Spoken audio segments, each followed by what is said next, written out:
कुछ ही लोग हैं जो नित्य तर्पण करते हैं, वो भी प्राय जो तर्पण करते हैं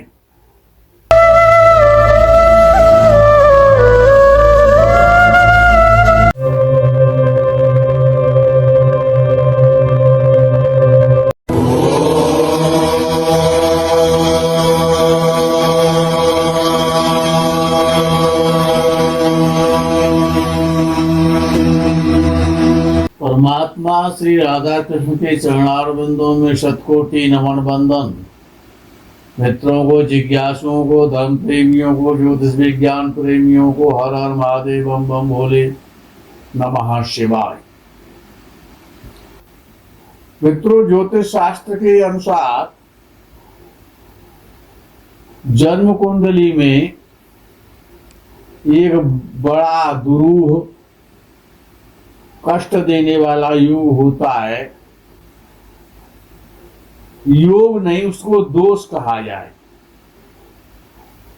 पितृदोष, पितर दोष। जन्म कुंडली में प्राय देखने में आता है सूर्य और राहु, चंद्र और राहु के, राहु केतु और सूर्य चंद्र के माध्यम से, और वो योग जन्म कुंडली में बन जाता है।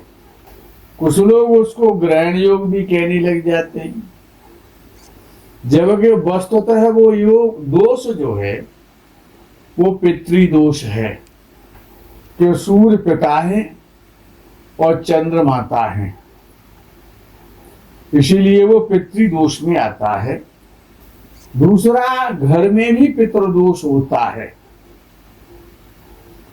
घर में पितृदोष कैसे होता है? पितृश्वरों का जो प्रकोप जो होता है, जिनकी अकाल मृत्यु हो जाती है, अपमृत्यु हो जाती है, जल में डूबने से जिनकी मृत्यु होती है, गोली से जिनकी मृत्यु होती है, एक्सीडेंट में जिनकी मृत्यु हो जाती है, जल करके अग्नि के माध्यम से जिनकी मृत्यु हो जाती है, या जो गला घोट करके फांसी लगा करके जो मृत्यु हो जाती है, सर्प के काटने से जो मृत्यु हो जाती है, किसी चीज के टकराने से जो मृत्यु हो जाती है, समय से पहले जो अकाल मौत हो जाती है, विष के माध्यम से, विष के खाने से जो मृत्यु हो जाती है, ये सभी प्रकार की जो मृत्यु है वो शास्त्र में, गरुड़ पुराण में, और अकाल मृत्यु, अपमृत्यु कहलाती हैं। ऐसे जीवों का, ऐसे जीवात्माओं का कल्याण नहीं होता है, उनकी गति नहीं होती है, उनको सदगति नहीं मिलती है, वो प्रेत बन जाते हैं और वो पीड़ित करते हैं। वो भी पितृदोष में ही आता है। उनका कोप, उनकी शांति, उनके कोप से बचने के लिए उनकी शांति आवश्यक है। तो मित्रों, ये आश्विनी मास में 16 दिन का जो पितर पक्ष होता है, जिसको श्राद्धीय पक्ष कहा जाता है, 29 सितंबर 2023 से 14 अक्टूबर 2023 तक समस्त पितृलोक का त्याग करके, पितरलोक का त्याग करके, और 16 दिन तक पृथ्वी पर भूलोक में वास करते हैं। प्रत्येक के पिता वो भूलोक में, पृथ्वी लोक में वास करेंगे। 29 सितंबर 2023 पूर्णिमा तिथि से 14 अक्टूबर 2023 तक समस्त पितृश्वर पितरलोक का परित्याग करके भूलोक पर वास करेंगे। और जो जीवात्मा जहां से गया था वो उस परिवार में अपनी तिथि वाले दिन अवश्य जाता है, नित्य जाते हैं। लोगों को प्रायः देखा जाता है कि कुछ ही लोग हैं जो नित्य तर्पण करते हैं, वो भी प्रायः जो तर्पण करते हैं उसमें भी कितनी श्रद्धा वो रखते हैं तो वो ही जान सकते हैं। वो भी शास्त्र के आदेशानुसार विधि से नहीं कर पाते हैं। ब्राह्मण को भोज कराते हैं। पितृपक्ष में, श्राद्ध पक्ष में ब्राह्मण का भोज कराने का बड़ा महत्व है। लेकिन उसमें भी ब्राह्मण का चयन सही तरीके से अगर नहीं किया गया, जो भोजन करने योग्य नहीं है उनको भोजन करा दिया गया या जैसे कराया जाता है, तो उसका कोई महत्व नहीं है। तो लोग तर्पण भी करते हैं, भोजन कराते हैं ब्राह्मणों को, कौआ को खिलाते हैं, कुत्ते को खिलाते हैं, गाय को खिलाते हैं, चींटी को खिलाते हैं, ब्राह्मण भोज कराते हैं। लेकिन इतने से पितरों की शांति नहीं होती है। पितृदोष अगर जिसकी जन्म कुंडली में है या जिनके परिवार में है, घर में है, तो पितृदोष शांति कराने से ही जीवन में खुशियां आती हैं। इस घर में या जिसकी जन्म कुंडली में पितृदोष है, वो व्यक्ति चिड़चिड़ा होता है, गुस्सेबाज हो जाता है, रोगी होता है, किसी की बात नहीं मानता है। कुछ लोग नशा करने लग जाते हैं, घर में क्लेश रहने लग जाता है, प्रत्येक कार्य में विफलताएं आती हैं, बार बार धन हानि होती है, व्यापार में असफलता मिलती है। जिनकी कुंडली में या घर में पितृदोष होता है, ऐसे लोग बड़ी बड़ी बातें करने वाले, एजुकेशन शिक्षा से दूर भागने वाले, बार बार एक्सीडेंट का होना, गलत लोगों की संगति करना, कुमारगामी हो जाना, गाली गलौज करना, गलत लोगों की संगति करना, संतान से दुखी होना, संतान से कष्ट प्राप्त होना, बार बार व्यापार में घाटा होना, घाटे से व्यापार बंद हो जाना, व्यापार का बार बार परिवर्तन होना, चलते व्यापार का बंद हो जाना, भयभीत रहना, डरावने और भयभीत स्वप्न देखना, नौकरी में परेशानी होना, बार बार ट्रांसफर हो जाना स्वप्न, शादी नहीं होना, देरी से विवाह होना, विवाह के लिए चिंतित रहना, परेशान होना, पति पत्नी में झगड़ा रहना, मुकदमेबाजी में फंस जाना, किसी षड्यंत्र में फंस जाना, संतान की चिंता, संतान देरी से होना, संतान रोगी रहना, संतान का ना होना, संतान का कुमार्ग पर चलना, शिक्षा में बाधाएं आना, हार्ट अटैक होना, गंभीर बीमारी में धन बर्बाद होते रहना, अचानक बार बार धन खो जाना, धन का फंस जाना, अपना मकान होते हुए भी अपने मकान में नहीं रहना, किराए के मकान में रहना, नौकरी में परेशानी होना, धन का घर में नार होना, बरकत नहीं होना, पिता पुत्र में झगड़ा रहना, माता का रोगी रहना, अनेक प्रकार से व्यक्ति को जब पितृ प्रकोप होता है या पितृ दोष होता है, घर में हो या कुंडली में हो, अनेक प्रकार की अशांति और बाधाएं, रुकावटें उत्पन्न हो जाती हैं। तो ये श्राद्ध पक्ष जो प्रारंभ हो रहा है, जिसमें आपके पितर पृथ्वी लोक पर 16 दिन तक वास करेंगे, शास्त्र ने कहा है कि अतर्पिता शरीर रुधिरम पिबन्ति ही पितरः। अतर्पिता पितरः, जो पितर, जिनके भी पितर अतृप्त रहते हैं, तृप्त नहीं होते हैं, शरीराद रुधिरम पिबन्ति, वो किसी न किसी प्रकार से कष्ट दे करके आपके शरीर का रक्त पान करते हैं, शरीराद रुधिरम पिबन्ति। इसीलिए 16 दिन तक यदि आप कुछ भी नहीं कर सकते हैं, तो तर्पण किसी ब्राह्मण को और निमित्त बना करके और 16 दिन उससे तर्पण करा दें, अपना नाम गोत्र उसको प्रतिनिधि बना करके, अपना प्रतिनिधि बना करके, अगर वो भी ब्राह्मण को अधिकार है, अन्य किसी को नहीं है, ऐसा शास्त्र का आदेश है कि यदि वो प्रतिनिधि बन करके और वो तर्पण करता है 16 दिन पर्यंत, तो ये निश्चित है, ऐसा शास्त्र की आज्ञा है कि पितरों को तृप्ति हो जाती है, पितर शांत हो जाते हैं और शुभाशीर्वाद देते हैं, जिससे कि जीवन की अनेकानेक समस्याओं का निराकरण हो जाता है। श्रुति स्मृति प्राणोक्त ऐसा कहते हैं कि देव ऋषि मनुष्य पितृ तर्पण नित्य करना चाहिए। ओम नागास्त्रप्यंता देवताओं का, ऋषियों का और दिव्य मनुष्यों का, दिव्य पितरों का और पितरों का। दिव्य पितर और पितर दोनों अलग अलग होते हैं। पहले हाथ जोड़ करके कुशा आवश्यक होती हैं देवताओं के लिए, चावल के माध्यम से और जल के माध्यम से, गंगा जल के माध्यम से या किसी पवित्र नदी तीर्थ के जल से पवित्री धारण करें। दोनों हाथों में, अनामिका उंगलियों में 3 कुशा की और 2 कुशा की, 3 कुशा हाथ में लेकर के संकल्प करें कि श्रुति स्मृति प्राणोक्त फल प्राप्ति अर्थम देवर्षि मनुष्य पितृ तर्पणम करिष्ये। ये सूक्ष्म संकल्प मैंने आपको बताया है। हाथ जोड़ के प्रार्थना करें।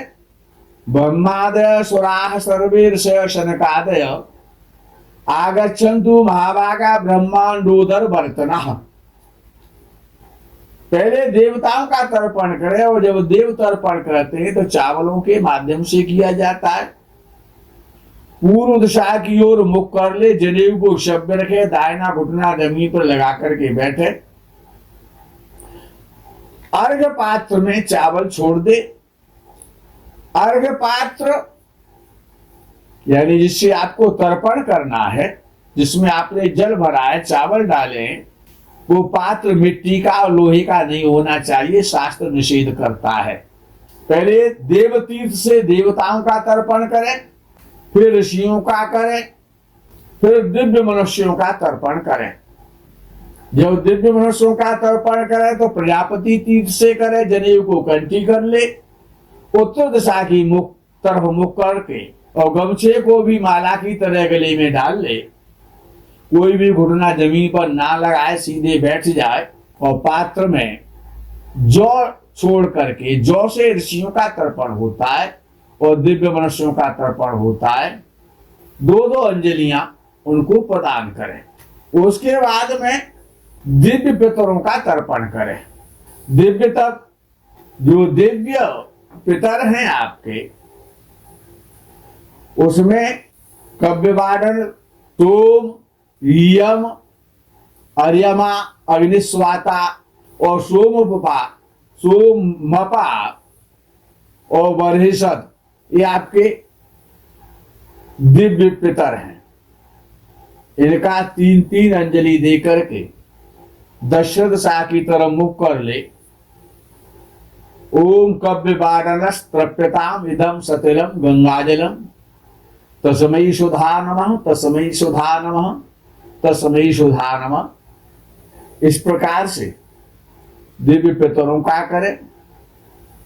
उसके बाद में यमाय धर्मराजाय मृत्यवे चांतकाय च वैवस्वताय कालाय सर्वभूत क्षयाय च औदुम्बराय दधनाय नीलाय परमेष्ठने वृकोदराय चित्राय चित्रगुप्ताय वै नमः। ये यम, धर्मराज, मृत्यु, अंतक, वैवस्वत, काल, सर्वभूत क्षय, औदुम्ब, दधन, नील, परमेष्ठी, वृकोदर, चित्र और चित्रगुप्त, ये 14 यम है। इनका तर्पण करना चाहिए। 3-3 अंजलि जल देना चाहिए। उसके बाद में मनुष्यों का तर्पण करें। उसके बाद में पितरों का तर्पण करें। जब पितृ तर्पण करें उसी स्थिति में करेंगे जिस स्थिति में आपने परे दिव्य पितरों का, यमादि का तर्पण किया। पहले दुर्भाग्य से यदि किसी के पिता नहीं है तो पिता को तर्पण करें। पहले अपना गोत्र बोले, फिर पिता, अमुक गोत्र, अस्मत् पिता, अमुक शर्मा, शर्मा है, बर्मा है, दास है, गुप्त है, जो भी है। अमुक गोत्र अस्मत् पिता, अमुक नाम वसरूप तृप्यतामिदं तिलोदकं गंगाजलम तस्मै सुधा नमः, तस्मै सुधा नमः, तस्मै सुधा नमः। 3 अंजलि इस प्रकार से जल दे।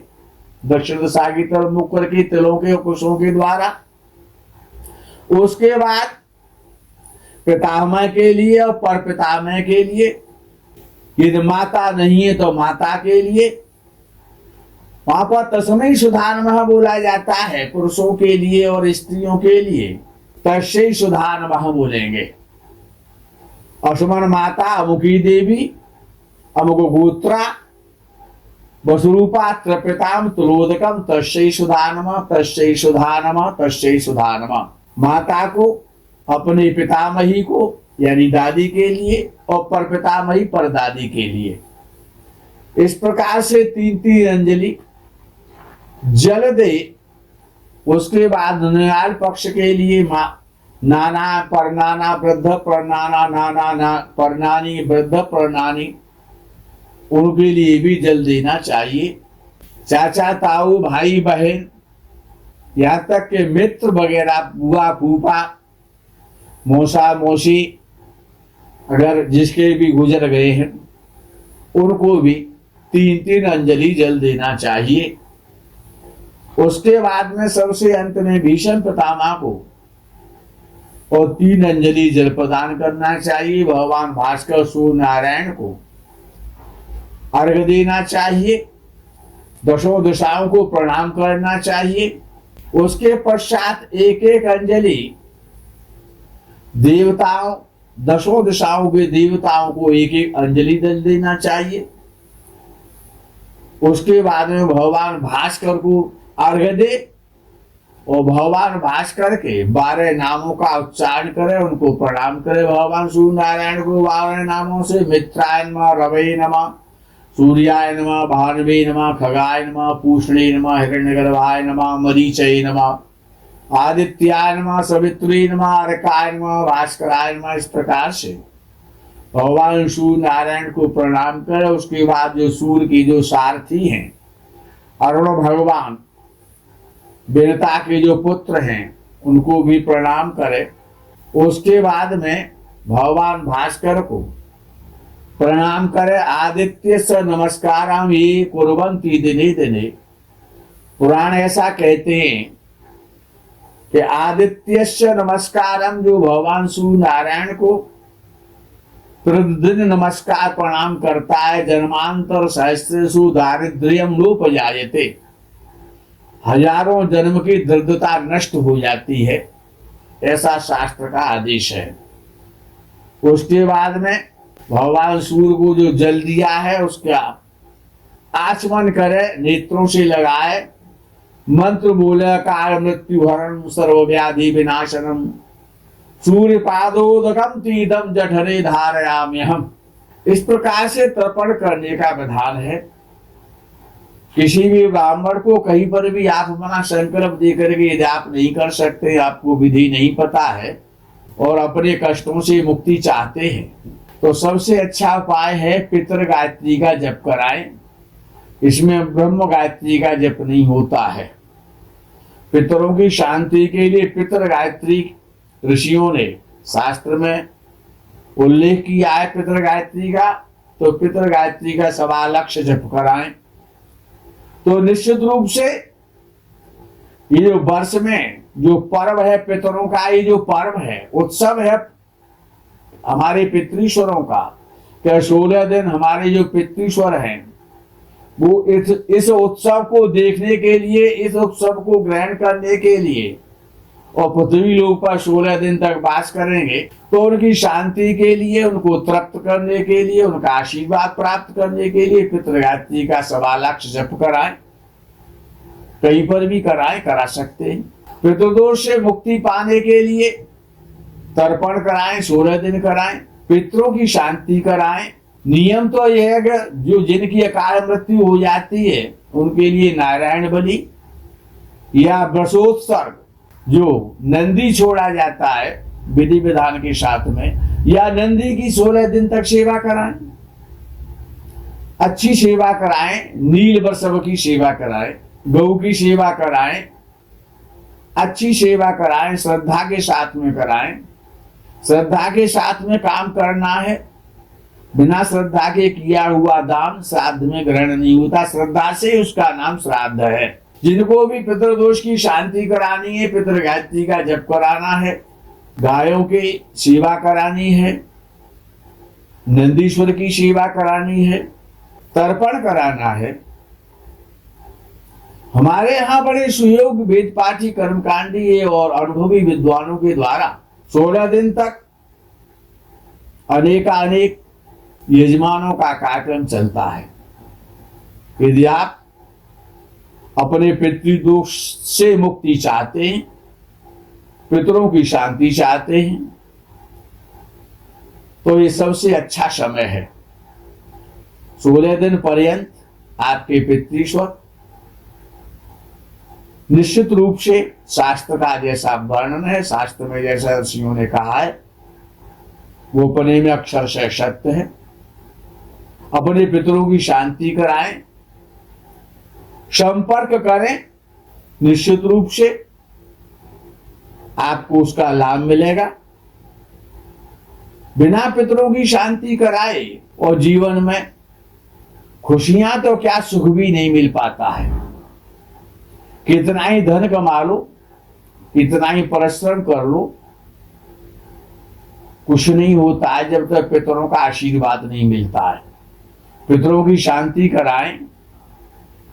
इस पितृश्वरों के महा उत्सव में, महोत्सव में, और भरपूर गायों के लिए, कुत्ता के लिए, कौआ के लिए, चींटियों के लिए, अतिथि के लिए, ब्राह्मणों के लिए भोजन व्यवस्था कराएं, दान करें, मुक्त हाथ से दान करें। पितृगायत्री का जब, पितरों की शांति, तर्पण, जो भी आप कराना चाहें उसके लिए आप संपर्क कर सकते हैं, अपना संकल्प दे सकते हैं। आपका कार्य सुयोग वेद पाठी ब्राह्मणों के द्वारा कराया जाएगा। मित्रों, आज के इस प्रकरण में यही विराम विश्राम, आगे के प्रकरण का आप इंतजार करें। तब तक के लिए हर हर महादेव, बम बम भोले, नमः शिवाय, जय गो माता।